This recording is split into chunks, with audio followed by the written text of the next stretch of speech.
فکشفنا به من ضر، اور جس تکلیف میں ہم نے اسے مبتلا کیا تھا اس سے عافیت عطا کر دی.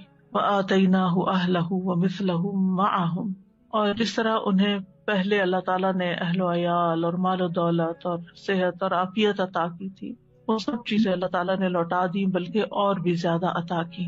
اور دنیا کی نعمتوں کے ساتھ اس صبر پر آخرت کے بڑے اجر و ثواب کا بھی وعدہ کیا. اللہ تعالیٰ نے ایک دوسرے مقام پر ایوب علیہ السلام کے صبر کی تعریف کی ہے. انا وجدناہ صابرا نعم العبد انہ اواب، بے شک ہم نے اسے صابر پایا. اللہ نے گواہی دے دی کہ وہ صبر کرنے والے تھے. ہم صبر بھی کرتے تو بعض اوقات ایسی تکلیف میں ہوتے ہیں کہ سوچتے ہیں پتہ نہیں یہ بھی صبر ہے یا نہیں، یعنی ہمارا صبر بھی صبر ہے یا نہیں، اس میں بھی ڈاؤٹ ہو جاتا ہے. تو اللہ سبحانہ وتعالیٰ نے ان کے صبر کو مان لیا کہ صابر ہیں. نعم العبد، کتنا اچھا بندہ. تو اس سے پتا چلتا ہے کہ صبر کرنے والا، غم سے گزرنے والا جب صبر کرتا ہے تو اللہ تعالیٰ کا محبوب بن جاتا ہے. اور ساتھ ہی یقیناً وہ بہت رجوع کرنے والا تھا. یعنی اس کا یہ مطلب نہیں کہ پہلی دفعہ وہ دعا کر رہے تھے یا پہلی دفعہ وہ رب کی طرف انہوں نے رغبت کی تھی اتنے سال کی بیماری گزار کر، اور پہلے انہوں نے کبھی نہیں پکارا تھا. انہ اواب، وہ بہت زیادہ رجوع کرنے والے تھے رب کی طرف، بہت زیادہ اپنے رب کو پکارنے والے تھے. پھر فرمایا رحمتا من عندنا، انہوں نے ارحم الراحمین کہا تو یہاں پر اللہ تعالیٰ نے ان کو اپنی رحمت سے نوازا. رحمتا من عندنا، اپنے پاس سے رحمت عطا کی. اور یہ رحمت کیا تھی؟ اول شدید بیماری اور تکلیف اور آزمائش کے ساتھ ان پر رحم کیا، پھر انہیں صبر کی توفیق دے کر ان پر رحم کیا، پھر دعا قبول کر کے ان پر رحم کیا، پھر دعا قبول کرنے کے بعد صحت کے ساتھ اور مال و دولت وغیرہ لوٹایا اس کے ساتھ. تو یہ سب کچھ اللہ تعالیٰ کی عظیم رحمت تھی، رحمتا من عندنا. اور پھر آپ دیکھیں کہ اس رحمت کا ایک ظاہری مینیفیسٹیشن کیا تھا.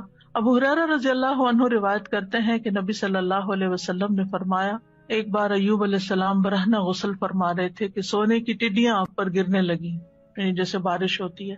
ایوب علیہ السلام انہیں اپنے کپڑے میں سمیٹنے لگے.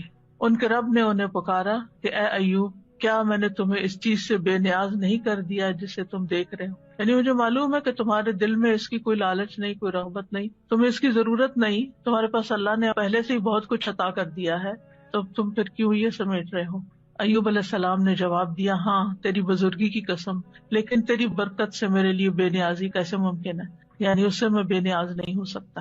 تو بندہ مومن جو ہے وہ اللہ سبحانہ تعالیٰ سے دعا بھی کرتا ہے اور استغنا بھی برتتا ہے، دل میں لالچ بھی نہیں رکھتا. لیکن اگر اللہ تعالیٰ کی طرف سے بن مانگے اس تک کوئی نعمت پہنچتی ہے تو اس کو اللہ کی رحمت سمجھتا ہے، برکت سمجھتا ہے، اور اس سے تکبر کرتے ہوئے بے نیازی نہیں برتتا یا ایسا زہد اور ایسا تکشف ظاہر نہیں کرتا کہ لے جاؤ اس کو، اٹھا لو اس کو، مجھے نہیں چاہیے، مجھے کیا کرنا ہے، میرے پاس آلریڈی بہت کچھ ہے، ایسا رویہ اختیار نہیں کرتا.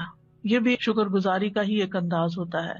اور ان کے دل میں یعنی ایک طرح سے یہ شکر گزاری تھی کہ یہ اللہ کی طرف سے آ رہا ہے، کیونکہ ظاہر ہے کوئی انسان تو نظر نہیں آ رہا تھا جو ان پہ سونا برسا رہا ہو، اللہ سبحانہ تعالیٰ کی طرف سے ہی آ رہا تھا، اور ان کے وہم و گمان میں بھی نہیں تھا.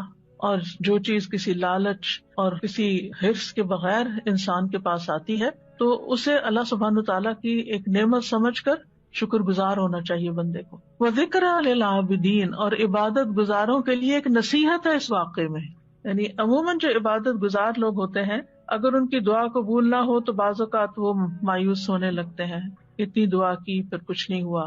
یا پھر یہ کہ بعض اوقات عبادت کی وجہ سے شیطان دل میں ایک عجیب سا خیال ڈال دیتا ہے کہ تم تو بہت نیک ہو اور تمہارا دنیا سے کیا تعلق، اور انسان صرف دنیا کو کریٹیسائز ہی کرتا رہے اور دنیا کو برا بھلا ہی کہتا رہے. تو ایسا نہیں ہے، یعنی عبادت اور اللہ کی نعمت دونوں جمع بھی ہو سکتی ہیں، جیسے ایوب علیہ السلام پر جمع ہوئی تھی کہ وہ عبادت گزار تھے، اواب تھے، بہت زیادہ اپنے رب کو پکارتے تھے، اس کی طرف رجوع کرتے تھے. اور اواب جو ہوتا ہے صرف دعا نہیں کرتا بلکہ نماز اور دیگر نیک اعمال کے ساتھ اپنے رب کی طرف رجوع کرتا ہے.